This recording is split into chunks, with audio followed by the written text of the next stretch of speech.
Do it for Mom and Dad. 13 scariest and strongest Deadites in the Evil Dead franchise, explored. A movie that has forever cemented its place in the horror cult classics is Sam Raimi's 1981 feature directorial debut, The Evil Dead. Soon spawning an entire franchise, The Evil Dead introduced the world to Deadites, a kind of demonic spirit that feeds on the souls of human beings and possesses their bodies. The movie has received numerous accolades and a favorable review from Stephen King, the king of horror himself, but the creatures that stole the show were the Deadites. So today, we're going to learn more about the scariest Deadites in the franchise. Without wasting more time, let's dive right in. But before we go into our explanation, we have a very small request. If you like our content, please support us by subscribing to our channel. This is a small click for you, but for us it means a lot. Thank you. Let's begin. Why have you disturbed our sleep, awakened us from our ancient Cheryl Williams. Ash's artsy sister Cheryl was the first to notice something was off about the cabin. After being raped by the demonic tree, Cheryl tried to leave, but the damaged bridge put a damper on her plans and she had to return. Back at the cabin, she started playing a guessing game with Linda and Shelly using playing cards. The two girls are shocked to hear her guess every card correctly, but only until she turns her head and reveals her completely white eyes and pale skin. Deadite Cheryl was brutal to her friends as she stabbed a pencil into Linda's foot and tried to kill her own brother. Ash tried to lock her up in the cellar, but she was strong enough to break out of it and attack him with a fireplace poker. She was relentless until the Necronomicon Ex Mortis was thrown into the fireplace by Ash, which caused her body to decompose very quickly. Cheryl later returned in the 2015 show Ash vs. the Evil Dead, as she was resurrected as a Deadite by the Evil Force. She was much stronger than before, and Ash had a harder time dealing with her. She killed his friend Chet Kaminsky and began a formidable attack on Ash, but Ash managed to trap her in the trunk of his car and sawed her head off, laying her to rest once and for all. Portrayed by Ellen Sandweiss, Cheryl was the first Deadite of the franchise, and the scene where she's revealed to be a Deadite is quite iconic, setting a precedent for the rest of the Deadites.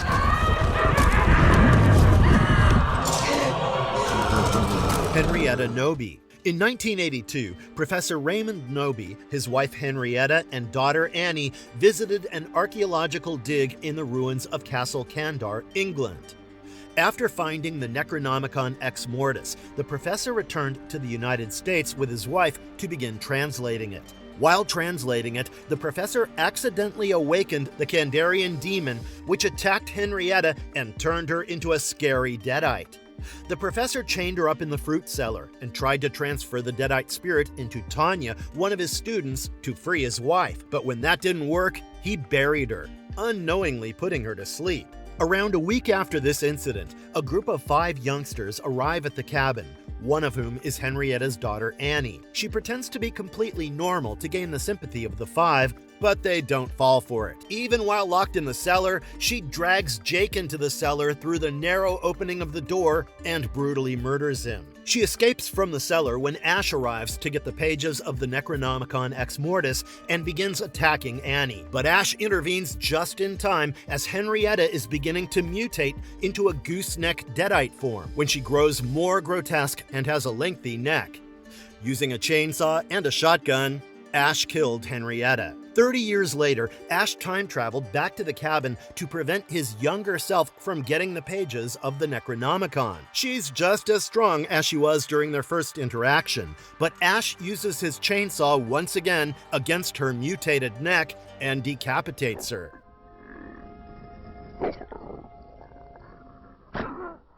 Evil Ash. Evil Ash, as the name suggests, is the evil doppelganger of the protagonist. The first time we see Evil Ash, he leans out of a mirror to strangle the good Ash. We see the full extent of his power when Ash was pulled back in time and he accidentally created mini-clones of himself, but with the demonic intentions of the Kandarian demon. One of these clones jumped into his throat and began to grow from his shoulder, eventually becoming a full-fledged human-like creature. Evil Ash attacked Good Ash, trying to prevent him from retrieving the Necronomicon Ex Mortis from a cursed graveyard. But Ash severed his head and continued on his quest.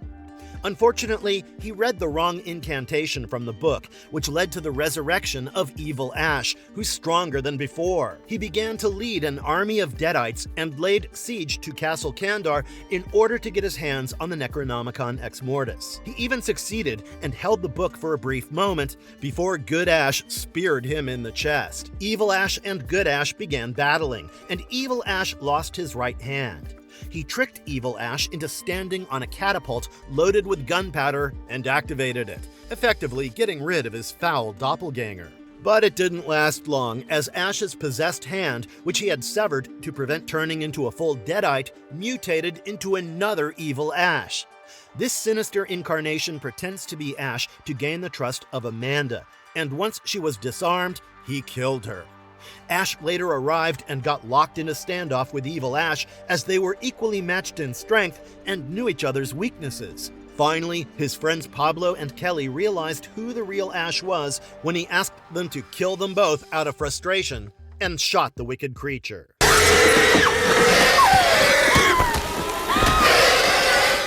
Mia Allen.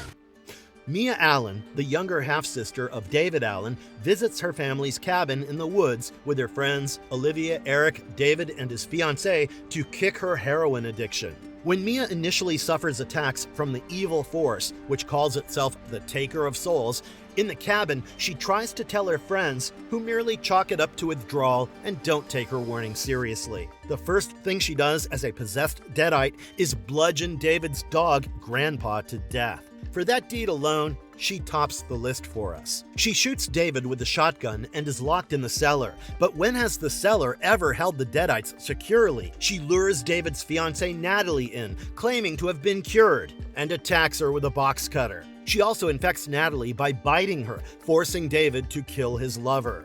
When David decides to set the cabin ablaze, Mia sings a lullaby that their mother used to sing to them when they were young.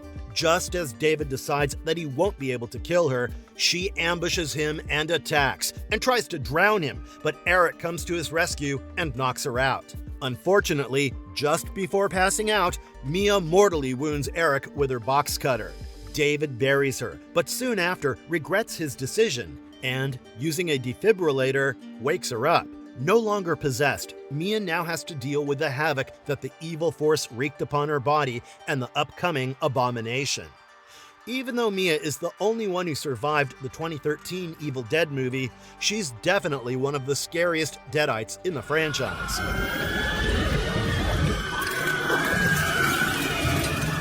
Ellie. Ellie was trying to deal with a host of problems, trying to parent her kids Danny, Bridget, and Cassie alone, and trying to figure out what to do as their apartment is scheduled to be demolished when an earthquake unearths the Naturum de Monto and vinyl records that had the incantations. Her son Danny plays them and unknowingly unleashes a demonic spirit that possesses Ellie and turns her into a Deadite. Deadite Ellie is stone-hearted as she stabs her sister Beth with a glass shard and attacks Bridget with her tattoo gun. She even tries to strangle Cassie to death. After both Bridget and Danny fall victim to Deadite possession, they merge with their mother to become a grotesque creature called the Marauder. It takes a chainsaw and wood chipper to get rid of this monster, but even then, Ellie's head keeps spewing vitriol against Beth and Cassie, and Beth had to kick her sister's head into the chipper. What a glorious end!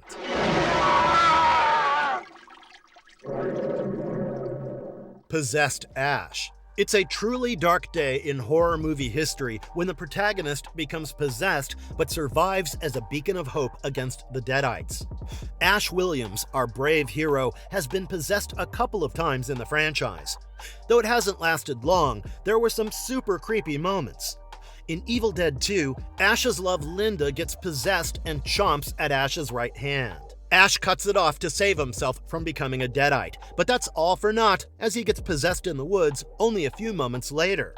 Possessed Ash goes on a rampage, attacking Jake and Danny, who had arrived in the cabin he and Linda were vacationing in. But after seeing Linda's necklace, he fights the possession and returns back to normal. Ash's possessed hand is an army unto itself, as it causes quite some trouble, raises the Deadites, and later becomes Evil Ash. Needless to say, Ash, even one of his organs possessed, is scary as all hell.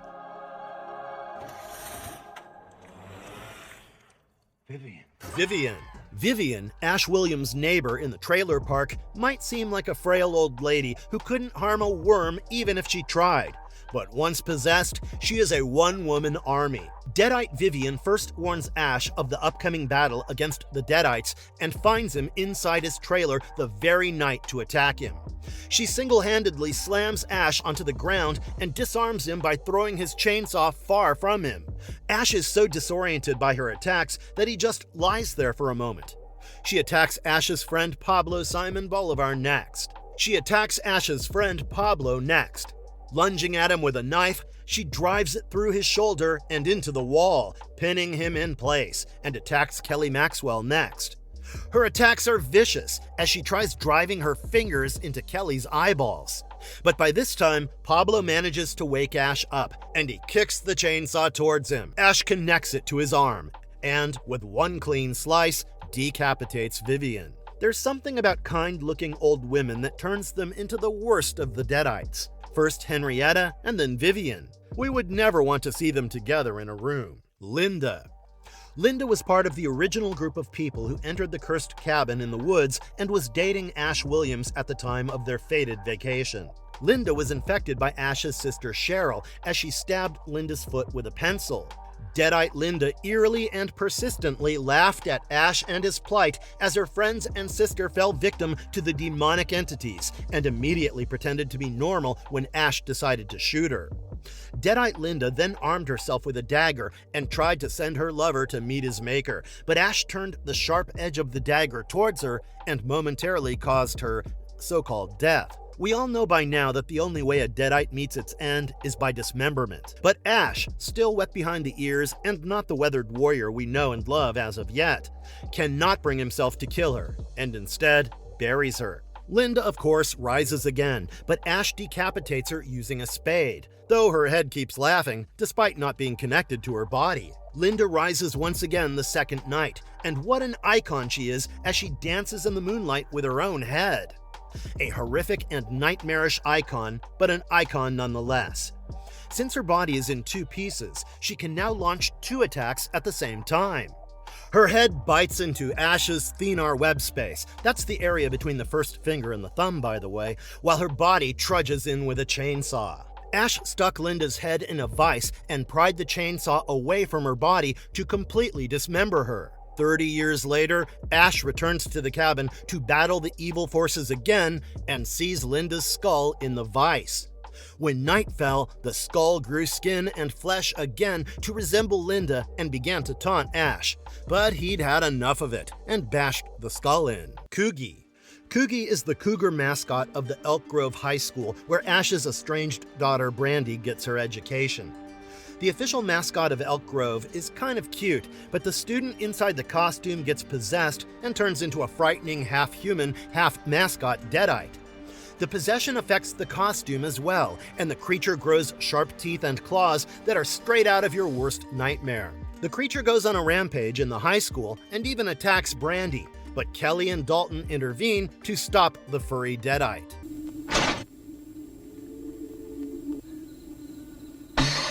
Shelly, another original Deadite. Shelly was Scotty's girlfriend and was one of the 5 members of the first group who decided to enter the cursed cabin. After Cheryl turns into a Deadite, Shelly retires to her room, where a malevolent spirit breaks in through the window and possesses her.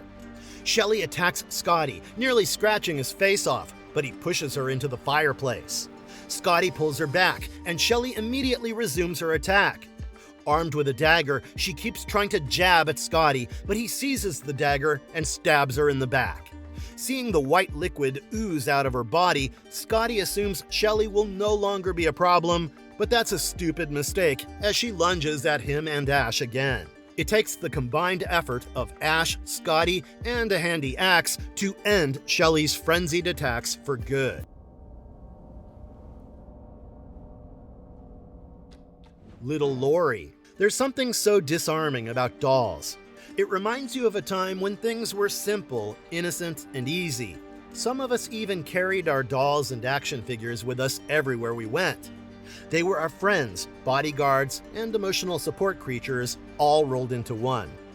Now, what if these dolls from our childhood turn into Deadites? That's what happened to Little Laurie, the adorable blonde doll that is hardly a few inches in height. Ash Williams is attacked by a Deadite in a value stop store, where it chooses Little Laurie as its host.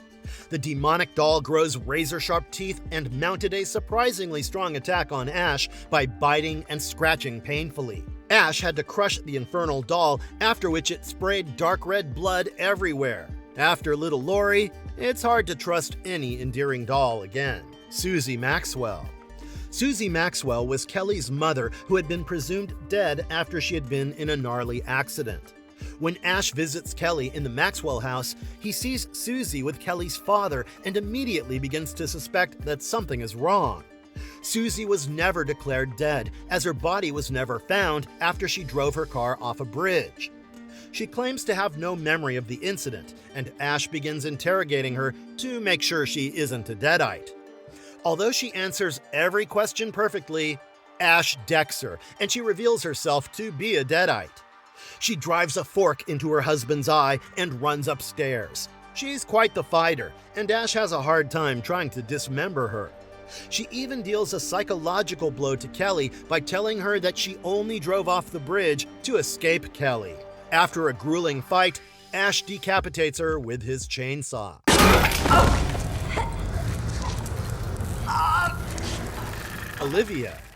Olivia was a registered nurse, determined to get her bestie Mia off her heroin addiction. Mia infected Olivia by throwing up on her. Olivia, as a Deadite, begins to mutilate herself and cuts off a large part of her cheek. She attacks Eric with a syringe, stabbing him with the medical equipment over and over again. Eric had to bash her head into the toilet to get rid of her. There is something inexplicably horrific about watching someone silently slice off their skin. Olivia really got under our skin with her actions.